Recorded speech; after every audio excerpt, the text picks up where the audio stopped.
Welcome, here I've got Honor 20 Lite and I'm gonna show you how to turn on and off the camera mirror effect at this device. So at first we have to tap on a camera button to open it, and for now we are in the standard photo mode with the back camera. To get access to the mirror effect we have to change back camera to the front one. Let's do it by tapping on this button from the right. So hi again, and now let's move to the right corner to this button. When we pick it, we can open the advanced camera settings. Let's focus on capture settings category.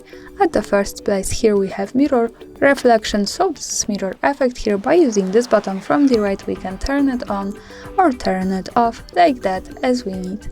And that's all, thanks for watching, subscribe our channel and leave the thumbs up.